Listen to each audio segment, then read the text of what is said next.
બકરી બહેનને સુંદર બચ્ચા થયા એટલે ઘર બાંધ્યા વિના ચાલે. બકરી બહેન તો રસ્તા વચ્ચે જઈને બેઠા.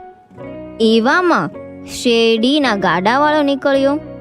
શેરડીના ગાડાવાળો કહે, એ બકરી, ખસ અહીંથી. રસ્તામાં કેમ બેઠી છે?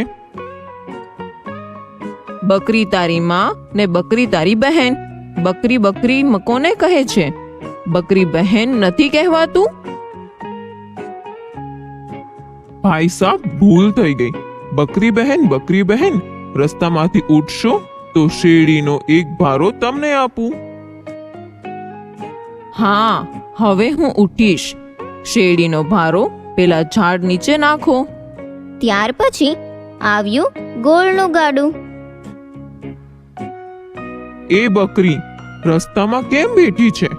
ખસી જા બાજુએ. બકરી તારી માં ને બકરી તારી બહેન. બકરી બકરી કોને કહે છે? બકરી બેન નથી કહેવાતું?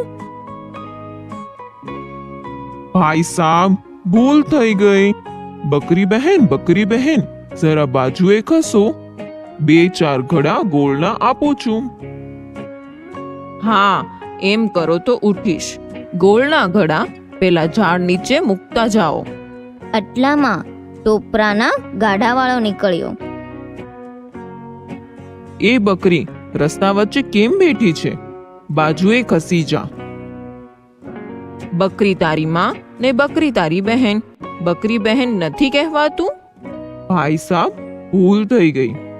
બકરી બહેન, જરા ખસી જાઓ. લો, તમને 2 ટોપલા ટોપરાના આપું. હા, હવે ઉઠું છું. ટોપરાના ટોપલા આ ઝાડ નીચે ઠલવો. પછી તો બકરી બહેને ઘર બાંધ્યું. ગોળને ફીતો બનાવી શેરડીના દાંડા કર્યા અને છાપરા ઉપર ટોપરાની વાટકીઓના નળિયા નાખ્યા. પછી બકરી બહેને બચ્ચાને કહ્યું, ગોળ કેરી પિત્તળડીને શેરડી કેરા દાંડા. ટોપરીએ ઘર છાયા. બચ્ચા ચાલો આમાં રહીએ.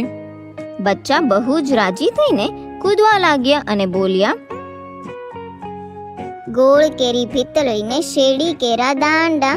ટોપરીએ ઘર છાયા, માડી ચાલો એમાં રહીએ. પછી તો બકરી બહેન ઘરના બારણા વાસીને ચરવા ચાલ્યા. સાંજે પાછા આવીને બકરી બહેને બારણા ખખડાવ્યા. અંદરથી બચ્ચા કહે, એ કોણ છે? ગોળ કેરી પિત્તળડીને શેરડી કેરા દાંડા. ટોપરીએ ઘર છાયા, બચ્ચા બારણા ઉઘાડો. બચ્ચા તો તરત સમજી ગયા કે માં આવી છે એટલે તરત જ તેમણે બારણા ઉઘાડ્યા. બકરી અને બચ્ચા ભેટી પડ્યા. એક દિવસ બકરી બહેન ચરવા ગયા હતા. તે લાગ જોઈને વાઘ આવ્યો. તેણે બારણા ખખડાવ્યા. અંદરથી બચ્ચા બોલ્યા, એ કોણ છે? પણ વાઘને કઈ બકરી બહેન જેવું બોલતા આવડે? જે હોય તે જતા રહો. તમે કઈ અમારી માં નથી.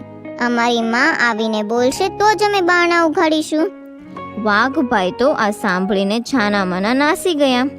સાંજે બકરી બહેન ચરીને ઘરે આવ્યા અને બારણા ખખડાવ્યા. એ કોણ બારણા ખખડાવે છે?